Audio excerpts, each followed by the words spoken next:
শহরের এক কোণায় বসবাস করত এক যুবক, নাম তার নাঈম। মানুষ তাকে চিনত একজন সাধারণ মানুষ হিসেবেই, না খুব ধার্মিক না খুব খারাপ। কিন্তু আল্লাহ জানতেন নাঈমের ভেতরে চলছিল এক ভয়ঙ্কর যুদ্ধ।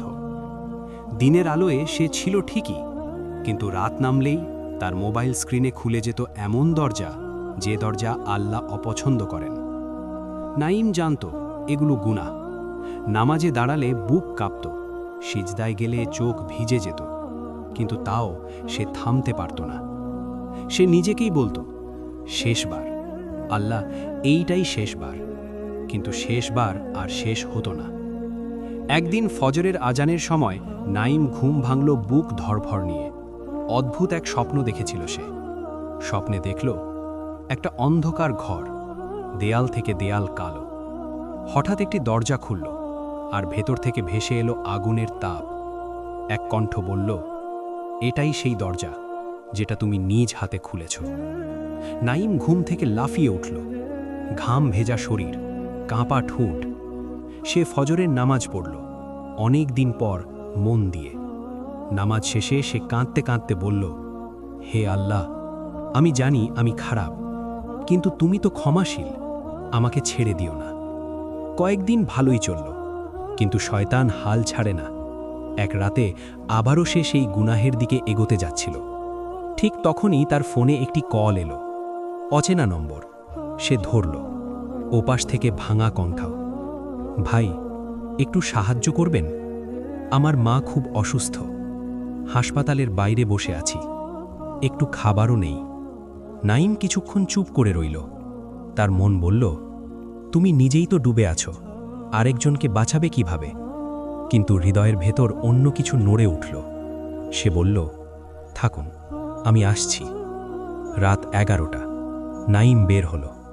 হাসপাতালের গেটের পাশে একজন যুবক বসে আছে, চোখ লাল, ক্লান্ত শরীর। নাঈম তার হাতে কিছু টাকা দিল, খাবার এনে দিল। কিছু না বলেই ফিরে গেল। কেউ জানল না, কেউ দেখল না, শুধু আল্লাহ দেখলেন। সেই রাতেই নাঈম আবার নামাজে দাঁড়াল। এইবার সে বলল, হে আল্লাহ, আমি জানি না এটা কিছু হলো কিনা, কিন্তু তুমি যদি আমাকে ভালোবাসো, তাহলে আমাকে এই গুনাহ থেকে বাঁচাও। পরের দিন থেকে অদ্ভুত কিছু ঘটতে শুরু করল। যে জিনিসগুলো তাকে টানত, সেগুলো আর আগের মতো আকর্ষণ করত না। যে গুনাহ তাকে ডাকত, সেই ডাক এখন দুর্বল। এক রাতে সে আবার স্বপ্ন দেখল। সে দেখল একটা বিশাল পাল্লা, এক পাশে আগুন, আরেক পাশে আলো। আগুনের পাল্লা ভারী। হঠাৎ ছোট্ট একটি দানার মতো কিছু এসে আলোর পাল্লায় পড়ল। পাল্লা ধীরে ধীরে ভারসাম্য ফিরে পেল। এক কণ্ঠ বলল, তুমি জানো না কোন আমল তোমাকে বাঁচাবে। কয়েক মাস পর নাঈম জানতে পারল সেই রাতের যুবকের মা বেঁচে গেছেন। সে যুবক এখন নিয়মিত মসজিদে আসে। নাঈম চুপচাপ বসে থাকত মসজিদের পেছনে, কারও নজরে না পড়ে।